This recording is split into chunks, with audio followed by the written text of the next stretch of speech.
What's up, everybody? I'm Tim. I'm Hannah. And we're Creeping Up with Coffee. Creeping Up with Coffee is a live social media showcase of the best small businesses on the Treasure Coast.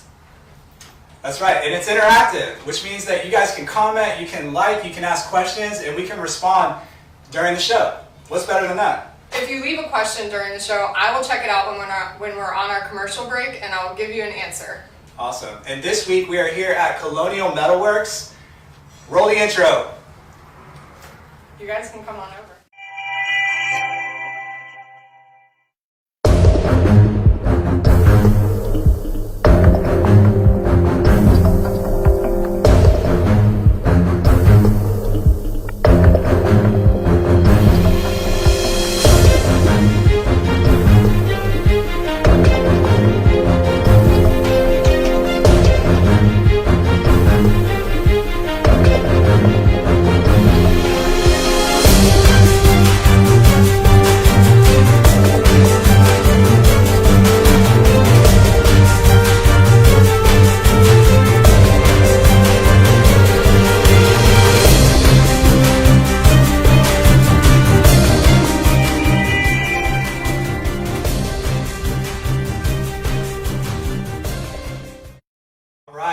We are back, and like I said, we're here at Colonial Metalworks. I can't wait to introduce you to Chris and Gina. What's up, guys? Hey, morning. Hi. Thank you for letting us creep up on you. This is so awesome. Thanks for coming in. We're excited you guys like it. So why don't you tell us just a little bit about yourselves and tell us a little bit about Colonial Metalworks. So Colonial Metalworks we're a unique custom metalworking shop. We do unique designs, we do repairs based on ingenuity. We're not your standard metalworking type shop, not your standard welding shop. We just take creativity to a completely different level. Oh man, that's obvious. You know? That was probably the coolest thing about why we reached out to you is just that it's so unique. You know? Yeah, I've already spent about an hour walking around the shop just holding my jaw because I can't take it all in. So I heard that you have a background, your family has a background in the metalworks industry. Do you feel like that's something that makes it better for you guys to work together? Oh, definitely. I'm actually from Massachusetts to begin with, and my grandfather opened a spring making shop, and then my uncles took it over. So throughout my childhood, I spent time up in the shop, and I can remember, getting rides on the forklift and being fascinated by the springs coming out of the machines, and it was really, really cool, and just the smells and the sights. And so when he dragged me into this, I was like, oh yeah, this is like home. It's like Yes. my childhood. So it definitely helps. That's so cool. What about you, Chris? How did you get into this industry? I grew up in a shop as well, but it was more mechanical, automotive based. My dad was a welder, so I just had my hands on stuff. And when I hit adulthood, I got a real job, and it was still working with metals and welding. It was material testing, engineering type work. I spent over 20 years, maybe 22 years at the end of last year, and I did it and traveled the world, going to different plants and facilities, customers such as Pratt Whitney, Florida Power and Light. So I got all this experience on how things are supposed to work, how things are supposed to function. And then one day, like we do with real jobs, we get tired of it. Yeah, exactly. Right? So we came in here and started making things, and she had the creativity and I had the background on how things work and what makes things fail. So we can take creativity and actually make it function and make it work. So perfect. So, I could go on Google, or anybody at home could go on Google and try to find a welder or try to find custom fabricator. I mean, you kind of already touched on that, but there's something that's just so unique. What kind of sets you apart? What would be your ideal client? What would set you apart from some of the other shops in the area? it's like I said, it's that unique that somebody wants a set of gates for their house. There's 20 shops around here that can make gates, and 18 of them could probably do gates better than us, but they're doing production work, or they have a special niche. Our special niche is that we can make those gates look like they're 200 years old. We can make them look like they're handcrafted. It'll match their home. It'll match their flavor, and we just that niche, that handcrafted, make it look authentic. And I've noticed that you have a lot of very functional, creative ideas as well. Things that have a very specific function, but you just put your splash of creativity on it, and it makes it so special. Yes. And that's the important part. It has to function. You know, we watch these shows on TV where guys are making stuff and we pick it apart because to them it's cool prevails over function. They're like, oh, that'll never work. That door will never open. But first it's, hey, let's make this thing work. Now let's make it look cool. Right. You know, so, and we're lucky. Turns out what we think is cool and what we like, most everybody else does too. So that's really lucky on that. Yeah, that's the truth. I mean, like everything in here is just so cool. The stuff, like the personal touches that you put on stuff. But what's something that you could say to kind of like inspire the next generation? You know, we talked about it. We're just saying like, you know, these kids coming out of school are like, oh, I'm going to be the next app designer. Or I'm going to be the next, you know, tech something or other. And people aren't really like getting in there and getting their hands dirty and learning how to build stuff. Is there anything that you can say to like kind of inspire the next generation? I mean, you can make a lot of money doing this. Absolutely. Also, like girls do this too. Right. It's Right. like you're really, really good at doing this, Gina, and I think that's awesome. Right. Thank you. You know, and touching on that, there's so many things that girls are better at when it comes to the shop. We always talk, we do welder certifications, welder training. We always say girls are better welders because they want it to look good. To them, it's more the cosmetics, and it always results in a better weld. Guys are quick to say, nope, that's good enough, that works. And most of the time it doesn't. So it's, both genders are required for this trade. It wouldn't be successful without it. But for the youth getting into it, the foundation is knowing how things work. You go to school for engineering, but you have no idea how things work. It's pointless, and that's what's happening. A lot of people are going to school for 6 to 8 years and they get out, and they really have no clue how things are supposed to be. So It's all theory. Exactly right. Yes, and we do a lot of training and teaching, and we tell people the second you walk out these doors, everything we just taught you changes. The real world happens, and you have to apply that. So getting your hands dirty and knowing how things work is critical. You know, and if you decide these kids take these trades and decide to never use it, it's still valuable because they're going to hire people that use it. They can appreciate the work that's going into their gates or their plumbing or whatever it might be. They know what they're paying for. All right. Shout out to my dad. He's gonna be watching this. But we were talking about that the other day. Like, so you just to touch on that point where you're saying like at least you're gonna know enough if somebody's ripping you off or if they're not doing something right. Like, man, that doesn't look like you're doing it right.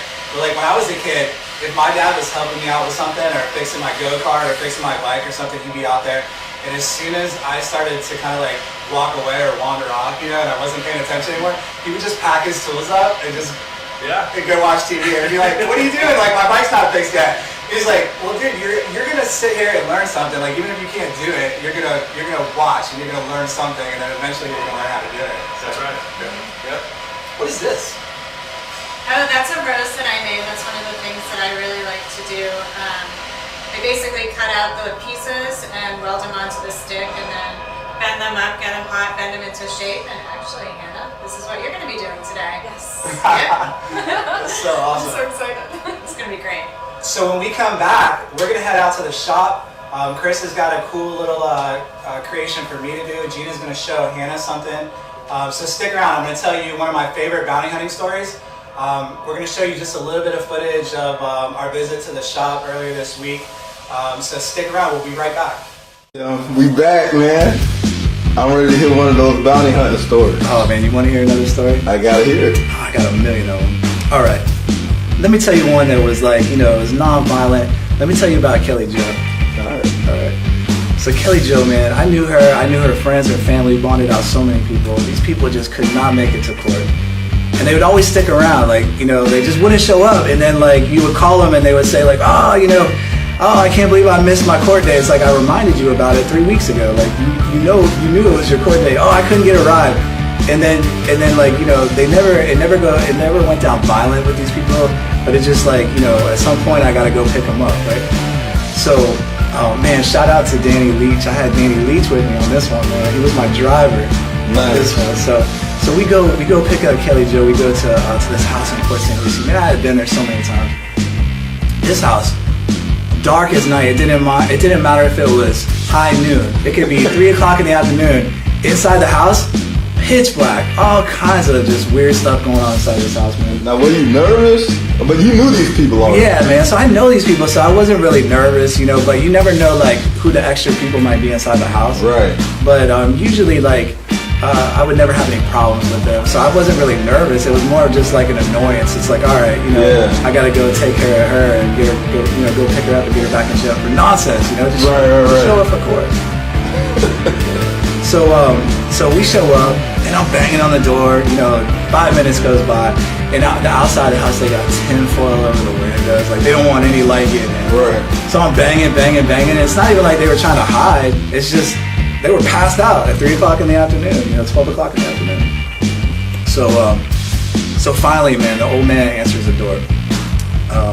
Man, this guy had smoked those Marlboro Red 100s, man. I mean, I don't know. Even if maybe they make a 200. I've never seen a cigarette this long. Man, a cigarette just real long, and it's hanging out of his mouth. And he's like, I open the door, and I'm like, hey, I'm here for Kelly Joe. And he's like, Kelly Joe, the boss was here. This man is so pitch black inside, I can barely see him. He's looking all over the house for a lighter. 5 minutes goes by. He's picking up a lighter, trying to light a cigarette. The lighter don't work. Picking up another one. So he can't find a lighter anywhere, and he's getting all huffing and puffing and just walking around the house. I'm watching him walk around, and I can't really see because it's dark, But I know that something's funny with him because I've seen this guy walk before, but every time he took a step, it was like baby steps, like he was shuffling his feet, like 3 inches, like barely moving his feet. And I'm like, man, what the heck is going on with this guy? So, he finally, he can't find a lighter anywhere, so he goes into the kitchen and he lights his cigarette off the toaster. What? Yeah, so he pushes He got to get the cigarette in. Oh, he's got to, man. So he he's just waking up. He's got to get a smoke. So he pushes down the toaster thing, like there was bread in there, and puts his cigarette in there, and lights his cigarette off the toaster. This guy had long hair, so while he's bending over, his hair is falling into the toaster, and he's almost lighting his hair on fire. And I'm watching this guy, and I'm talking with him, and so now I go over, I'm banging on the door, I'm trying to get Kelly to come out, man. She's taking forever.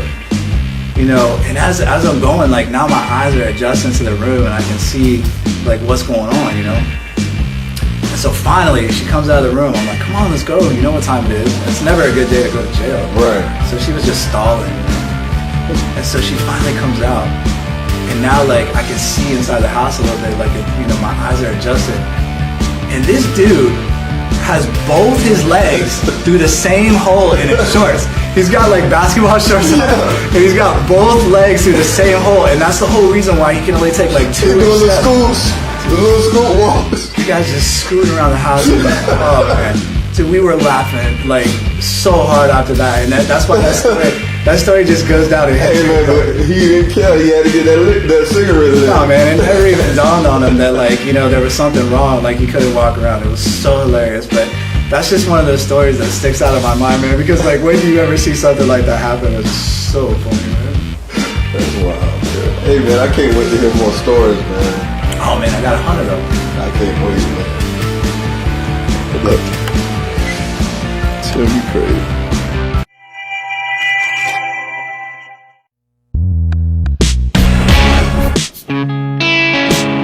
Chris and Gina at Colonial Metalworks are the perfect combination of creativity and ingenuity.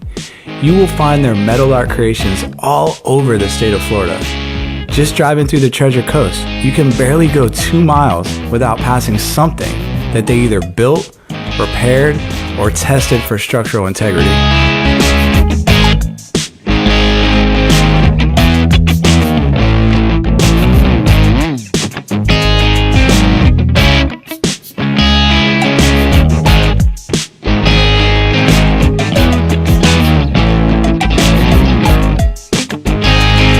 Not only are they passionate about their business, but Chris and Gina are also passionate about passing on their years of expertise and experience to the next generation of craftsmen.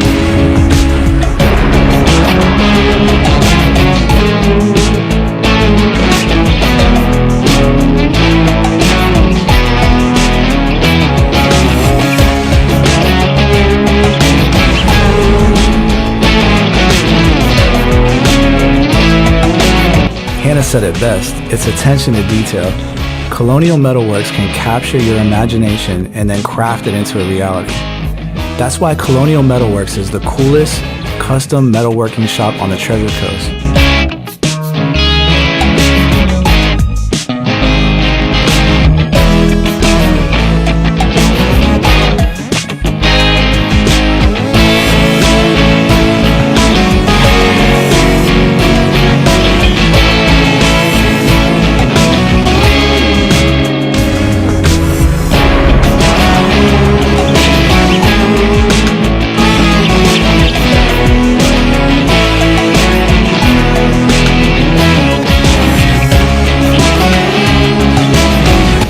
call at 772-242-3221 or stop by the shop located at 500 Farmers Market Road in Fort Pierce.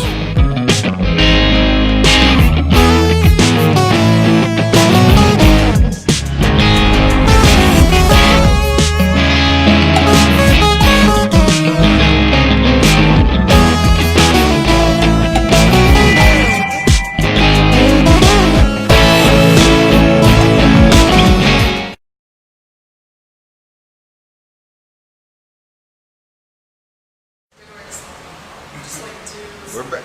Right. What's up, everybody? We're back. We're in the shop. I'm gonna hand it over to Hannah and Gina.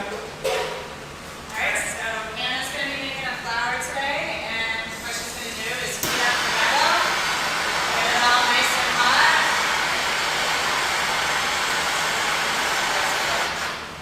And then she's going to take her pliers, and she's going to use the pliers to bend the metal up. There you go. And up towards the center. I'll have to heat it up a little bit more. The hotter it gets, the easier it is to work with.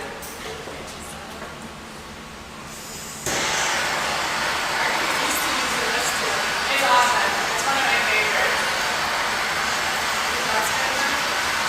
Yeah, a little bit more. There you go. Now see how it's getting nice and red. Now it'll be easy. So now she'll keep going with it. And you can use this for like creme brulee too if you're cooking, right? That's right. I mean, it's like a 2-in-1 Your coffee gets cold, just kind of heat it up, you know. Keeps you warm in the winter. She jokes about that, but she uses the fork. I do. I use the fork as a heater.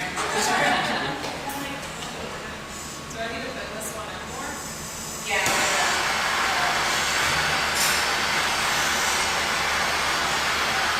So what do you guys like doing? We're gonna make a door handle, a cabinet handle. So we started this the other day, and now we're gonna add cool features to it. But basically the same concept. We're gonna get it red hot and make that metal move. Perfect. That's good. So now we're going to turn it. We're going to move on to the next metal. Get that nice and red hot.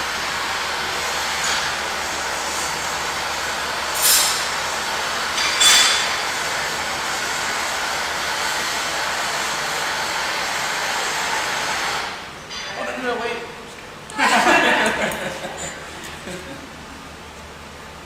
Pulls off pretty quick, so you have to keep that with that.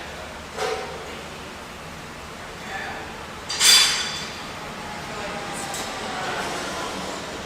You might love something on it. Yeah. We are a little bit big. That's great. Yeah. Now you can bend it up to, yeah, so we're able to use, yeah, just be careful, make sure it doesn't super your gloves, but Yeah, as soon as it starts getting warm, it's only gonna get hotter. So if it's warm, pull off of it. So cool. Alright. I can tell I need some practice with this. it's okay, because flowers aren't perfect in nature, so.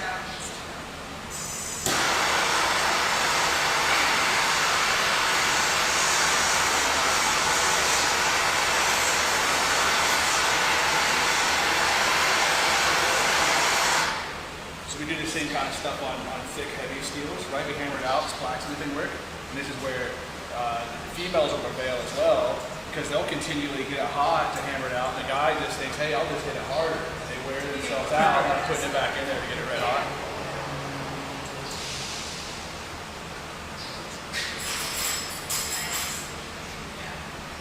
See it all kind of goes together. So cool. Gina, you want to set fire? Yeah, sure. Should I get this one worked over now? I think we can probably do that.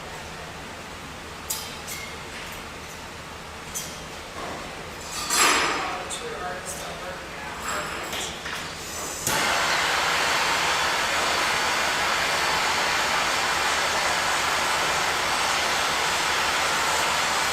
Do you remember what the first thing was that you learned how to make with a torch?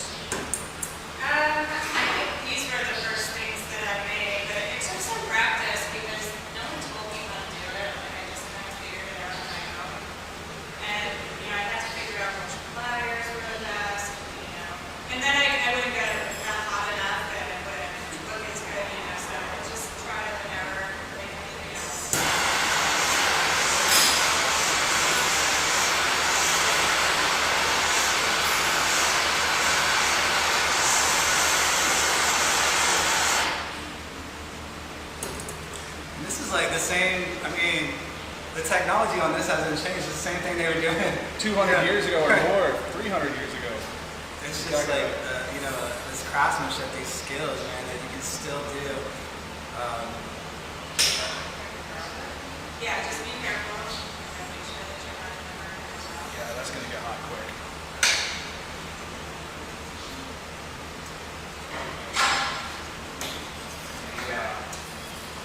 That's good. That's perfect. Now we'll heat this one up and see if we can bring that one up. And then we'll be done with our first set of petals. Yeah, I thought maybe.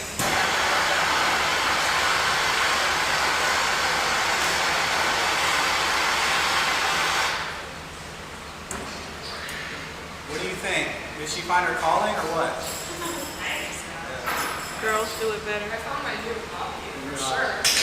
That's cool, right? It looks good. So now we do the same thing on the side.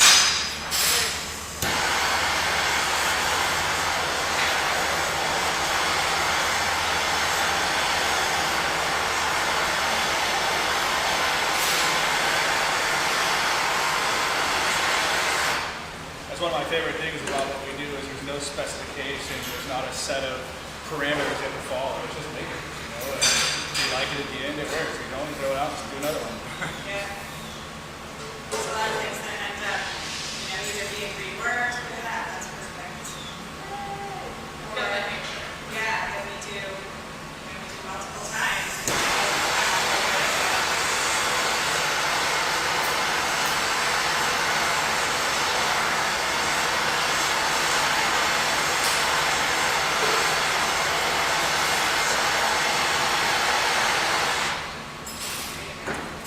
As you work out, it gets easier too because those bigger pedals have more leverage. So it's easier to win.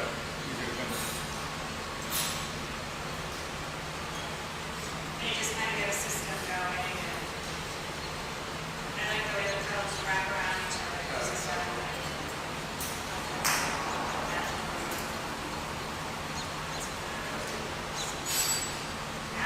to. Oh my gosh, this is my favorite. So you guys come to my house and have a bunch of these roses around. What happens that day? Do you be like, can you stop coming to make roses, please? I'm trying to work.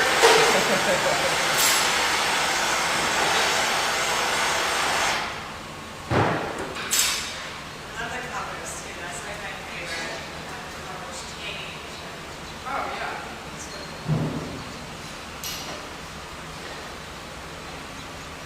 So when you guys are working on projects, who usually comes up with the creative aspect of it? Everybody does. Yeah. Everybody. All of our, everybody here. Yeah. It's like we were talking earlier about the bathroom at Snyderworks. Yes. And how I'm like obsessed with all the things that they have in the bathroom and the creative aspect of it.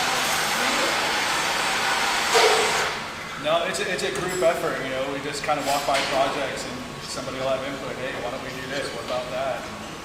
Yeah. Just a constant brainstorming and changing. Yeah, like Chris was saying this morning, it's staring at that truck behind us for a couple of weeks trying to figure some stuff out, and then all of a sudden it comes to you, and then you just kind of go off with it. Just keep going.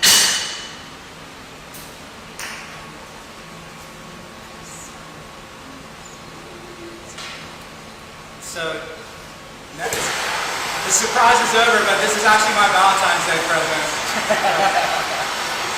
I'll take it.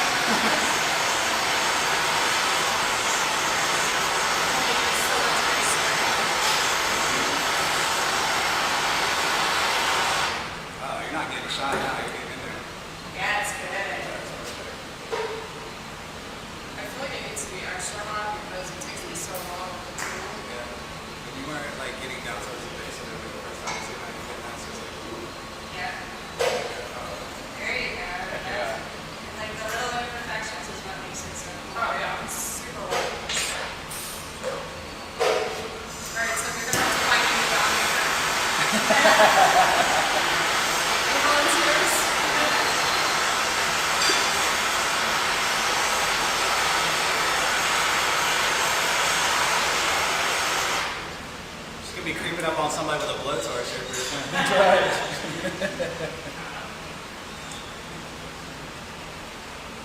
now I just got I got Seal, the artist, the singer, the artist Seal in the back. You know, the music running through my head.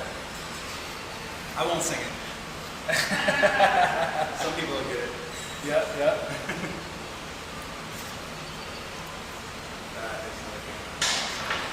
So you put the keys on, you know, hey, this rose is like my love for you. It's going to match the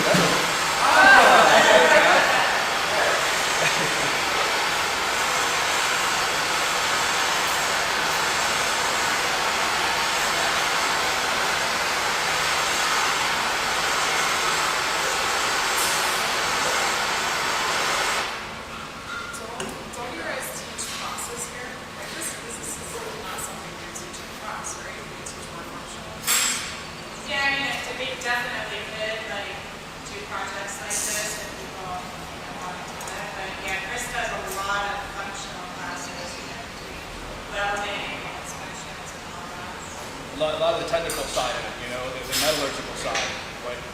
What is all of the elements in this metal that's making it move, making it break, and then furthermore, how do we inspect it and test it? Because bridges, structures, buildings, all this stuff, it's the same. It's metal, it's bent, it's formed, so we have to inspect it to make sure things aren't going to break, collapse, or sometimes it's not even a safety thing, it's an economical thing. You know, when the power plant shuts down and something broke, those millions of dollars that plant spends ends up being us paying for it because our electric bill gets a hike, 2 years later. Yeah.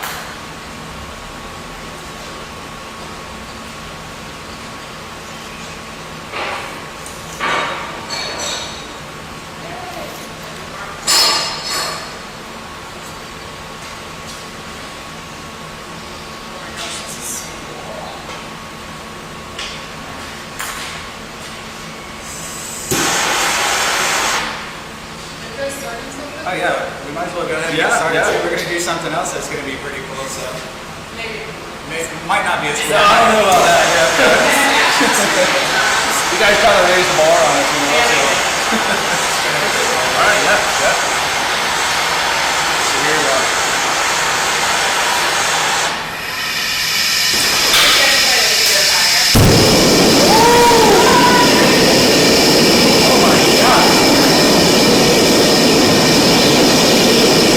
We got a local friend that's a blacksmith, and he said he learned how to blacksmith on this day back in the early 70s.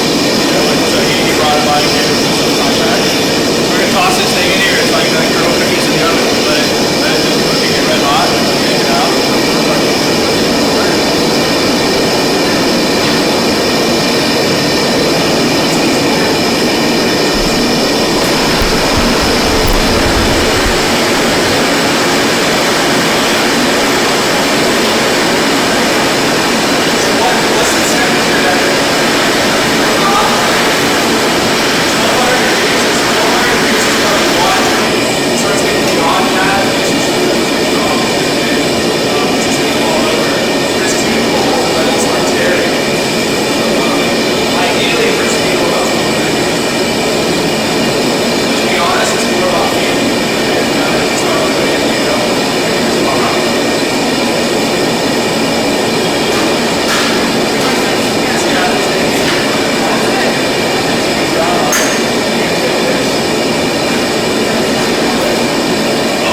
remember how we were just grabbing it.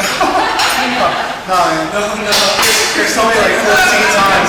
It's only 14 times you do not want to touch this thing. It'll be super hot. But that's cool. We got like a door handle. That's the best. So now to finish it up, after it cools, we'll wire wheel it, we'll get a cool shine, and then we can add other little characteristics.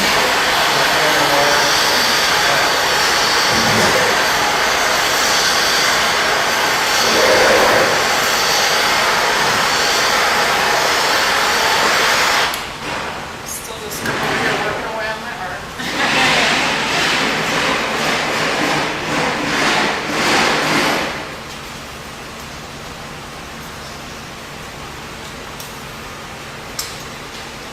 So good. It does.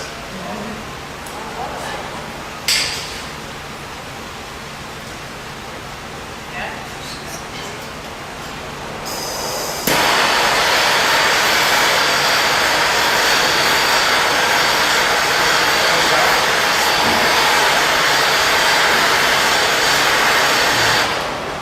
Alright, so we're gonna finish this up later. We'll post the finished products on Creep It Up with Coffee on Facebook. Thank you so much for letting us come. So Thank guys, you. so look, if you got if your girl has sent you 400 pictures on Pinterest and they're just sitting in your gallery on your phone and you've never done anything, or you stole like 14 pallets from the back of a Winn-Dixie and they've been sitting in your backyard and you said you were gonna build a coffee table out of it, but you didn't do it. Come down here, come see the guys at Colonial Metalworks, man. They can take your imagination and craft. How can I tell you guys? ColonialMetalworks.com. Same thing, all our social medias. Just look up Colonial Metalworks. It's just as our work, the name's unique. We got lucky with it. So just look at Colonial Metalworks and find us everywhere. Pinterest, Etsy, Instagram, Facebook, all that stuff. That's right. And you can follow us too. Share this video, like this video. If you got a cool small business on the Treasure Coast and you want us to creep up on you, leave us a message. We'd love to come see you. And that's it. That's a wrap. You guys have been officially creeped up on. We will see you guys next week with a whole new local business on the Treasure Coast that you can proudly support. Thank you.